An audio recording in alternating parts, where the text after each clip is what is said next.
ഇവാഞ്ചലിയും അനുദിന സുവിശേഷ വിചിന്തനം. മാർക്കോസിന്റെ സുവിശേഷം 10-ാം അധ്യായം 13 മുതൽ 16 വരെയുള്ള തിരുവചനങ്ങളാണ് തിരുസഭ നമുക്കിന്ന് ധ്യാന വിചിന്തനത്തിനായിട്ട് നൽകിയിരിക്കുന്നത്. നിങ്ങൾ ശിശുക്കളെ പോലെ ആവുക, ഈശോ പറയുന്നു. ഏതാനും വർഷങ്ങൾക്ക് മുൻപ് ഒരു സായനത്തിലൊരു വീട്ടിലേക്ക് കടന്നു ചെന്നപ്പോൾ അന്ന് അവർക്കൊരു ചക്ക കിട്ടി. അതിൻ്റെ ചേതാന ചുളകൾ ഞാൻ ചെല്ലുന്നു എന്നറിഞ്ഞപ്പോൾ എനിക്ക് വേണ്ടി മാറ്റിവെച്ചു. അപ്പോൾ ചായ പലഹാരങ്ങൾ കൊണ്ടുവന്നതിൻ്റെ കൂട്ടത്തിൽ ചക്കയും കൊണ്ടുവന്ന് വെച്ചു. ഞങ്ങളിങ്ങനെ സൗഹൃദ സംഭാഷണങ്ങളിങ്ങനെ ഏതാനും നിമിഷങ്ങളിങ്ങനെ പങ്കിട്ട് കഴിഞ്ഞപ്പോൾ ഒരു ബ്രേക്ക് കിട്ടിയപ്പോൾ പെട്ടെന്ന് ആ വീട്ടിലെ 3 വയസ്സുള്ള കുട്ടി എന്നെ തന്നെ ഇങ്ങനെ നോക്കിക്കൊണ്ടിരിക്കുകയാണ്. അപ്പോൾ എന്നിട്ട് അവൾ പറയുകയാണ്, അച്ഛൻ ചക്കക്കുതിയനാണല്ലേ. കുഞ്ഞുങ്ങളെപ്പോഴും അങ്ങനെയാണ്, കാര്യങ്ങൾ അവർ വിളിച്ചു പറയും. അവർ പറയുന്നത് എപ്പോഴും സത്യമാണ്, നിഷ്കളങ്കമായ അവർക്ക് ഫീൽ ചെയ്യുന്ന കാര്യങ്ങളാണ് അവർ പറയുന്നത്. ഹൃദയത്തിൻ്റെ ഭാഷയിലാണ് അവർ സംസാരിക്കുന്നത്. അപ്പോൾ മുതിർന്നവരായ നമ്മളതിന് തടയിടും. അതങ്ങനെ പറയരുത്, മുതിർന്നവരോട് അങ്ങനെ പറയരുത്. സത്യത്തിന് ഹൃദയത്തിൻ്റെ സ്വാഭാവികമായ ഭാഷണങ്ങൾക്ക് നമ്മൾ തടയിടും. അങ്ങനെ ചെയ്യരുത്. 3 വയസ്സുള്ള കളിച്ചു നടക്കേണ്ട, ഹൃദയത്തിൽ നിന്ന് സംസാരിക്കേണ്ട, കുട്ടിയായി വളരേണ്ട കുട്ടിയോട് നമ്മൾ ആവശ്യപ്പെടുന്നത് ഒരു 60 വയസ്സിൻ്റെ പക്വതയാണ്. നമ്മളെപ്പോലെ ആകാനാണ് കുട്ടികളോട് പലപ്പോഴും പറയുന്നത്. നമ്മളാരാ നമ്മളെപ്പോലെ ആകണമെന്ന് കുട്ടികളോട് പറയാൻ? അവരുടെ തലമുറയോട് നിങ്ങൾ ഞങ്ങളെപ്പോലെ ആകണമെന്ന് പറയാൻ ആര്? ഒരു കുട്ടി വീട്ടിലിങ്ങനെ കളിച്ചുകൊണ്ടിരിക്കുമ്പോൾ, നമ്മൾ സംസാരിച്ചുകൊണ്ടിരിക്കുമ്പോൾ ചിലപ്പോൾ കസേരപ്പുറത്ത് കയറി, മേശപ്പുറത്ത് കയറി, ജനലിൻ്റെ പടികളിൽ കയറുമ്പോൾ ഇറങ്ങടാ താഴെ എന്ന് ശാഠ്യം പറയും. അല്ലെങ്കിൽ ഒരു വീട്ടിൽ ഇങ്ങനെ കളിച്ചുകൊണ്ട് ഇങ്ങനെ ഇരിക്കുമ്പോൾ സംസാരിക്കുന്നതിനിടയ്ക്ക് ഇങ്ങനെ അവൻ പല മേശയുടെ അടിയിൽ കൂടെയോ മുറിയുടെ കോർണറിലേക്ക് ഇങ്ങനെ കളിച്ചുകൊണ്ടിരിക്കുമ്പോൾ നമ്മൾ അടങ്ങിയിരിക്കാൻ പറയും. ഒരു പക്വത എത്തിയ ഒരു വ്യക്തിയുടെ പക്വതയാണ് ആ കുട്ടി നമ്മളൊക്കെ ആവശ്യപ്പെടുന്നു, പ്രതീക്ഷിക്കുന്നു. അവിടെ ഒരു സ്പേസ് കണ്ടെത്തുക അവരുടെ ജീവിതത്തിൽ. പാടില്ല, നീ ഇന്ന സ്പേസിലൂടെ മാത്രം നടന്നാൽ മതി എന്ന് നമ്മൾ പ്രഖ്യാപിക്കുക. എന്നാൽ ഈശോ ഇന്ന് നമ്മളോട് പറയുന്നത്, നിങ്ങൾ കുഞ്ഞുങ്ങളെ പോലെ ആകുക.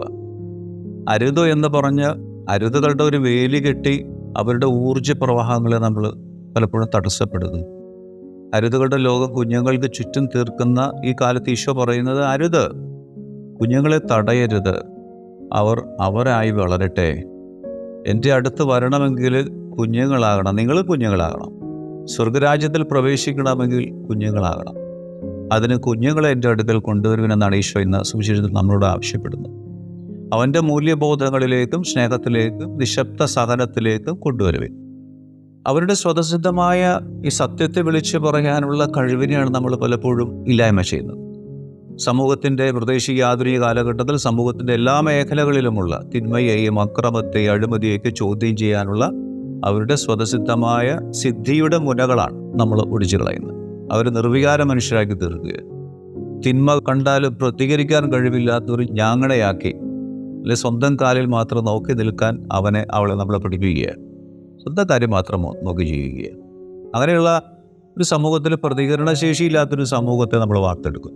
ഇപ്പോൾ നമ്മൾ കുട്ടികളെ പഠിപ്പിക്കുന്നതും പറഞ്ഞു കൊടുക്കുന്നതും ശിക്ഷണം കൊടുക്കുന്നതും ഒരു ടാർഗറ്റ് വെച്ചിട്ടാണ്. സമ്മർദ്ദം ചെലുത്തി ഇന്നത് പഠിച്ച് ഇന്ന ജോലിയിലേക്ക്, കുടുംബത്തിൻ്റെ സ്റ്റേറ്റസിന് ചേരുന്ന ഇന്ന ജോലിയിലേക്ക് പ്രവേശിക്കാനാണ് നമ്മൾ കുഞ്ഞുങ്ങൾക്കെല്ലാം നമ്മൾ കൊടുത്തുകൊണ്ടിരിക്കുന്നത്. പക്ഷേ ഭേദപ്പെട്ട ഒരു മനുഷ്യനായി ജീവിക്കാനുള്ള പ്രകാശം കിട്ടാനായിട്ട് അവളെ നമ്മൾ ഒരുക്കുന്നുണ്ടോ എന്നുള്ളതാണ് ഈശോ ഇന്ന് നമ്മളോട് ചോദിക്കുന്നത്. അതുകൊണ്ട് ഈശോ ഒരു കാര്യം കൂടി പറയുന്നുണ്ട് നമ്മളോട്, കുഞ്ഞുങ്ങളെ നിന്ദിക്കരുത്. നമ്മൾ പലപ്പോഴും അവൻ പഠിക്കാൻ മോശപ്പെട്ടവനാണ്, മോശപ്പെട്ടവളാണ്, പൊട്ടയാണ്, അല്ലെ മൂത്തവനാണ് നല്ല കുട്ടി, ഇളയവളാണ് നല്ല കുട്ടി എന്തൊക്കെ പറഞ്ഞ് നമ്മൾ ബ്രാൻഡ് ചെയ്യാറുണ്ട് കുട്ടികൾ. അവരുടെ മുന്നിൽ വെച്ച് തന്നെ അച്ഛനെന്ന് അവരെ ഉപദേശിക്കുക വെച്ചാൽ ഇത് ശരിയാകട്ടെ. കുഞ്ഞു മനസ്സുകളിൽ പതിയുന്ന ആഴമുള്ള ഇങ്ങനെയുള്ള പോറലുകൾ വളരെ ആഴപ്പെട്ട സ്വഭാവ വൈകല്യങ്ങൾക്ക്, അപകർഷതാബോധത്തിന് ഇട നൽകുന്നത് നമ്മൾ പലപ്പോഴും ഓർക്കാറില്ല. ഈ ദമ്പതികൾ തമ്മിലുള്ള കലഹങ്ങളുടെ ബാക്കി പത്രം കുഞ്ഞുങ്ങൾക്ക് കിട്ടുന്നുണ്ട്.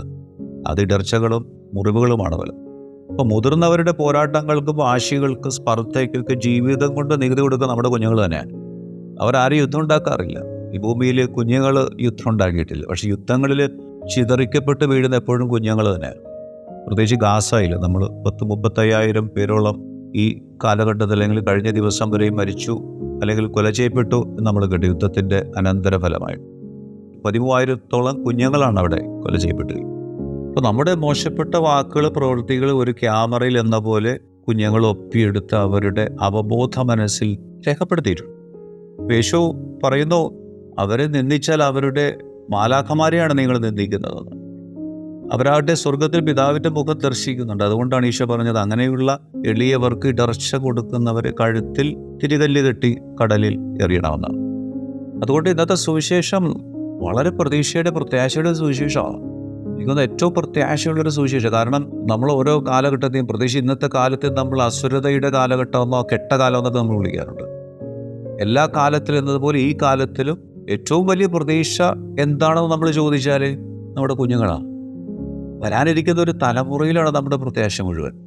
അപ്പോൾ നമ്മൾ കെട്ടുപോയവരായാലും ഈ ഭൂമിയെ സുന്ദരമാക്കാൻ ഒരു തലമുറ നമുക്ക് വേണ്ടി ജന്മം കൊണ്ടിട്ടുണ്ട് എന്ന ഒരു ഓർമ്മയാണ് നമ്മളെ പ്രത്യാശയിലേക്ക് നയിക്കുന്നത്.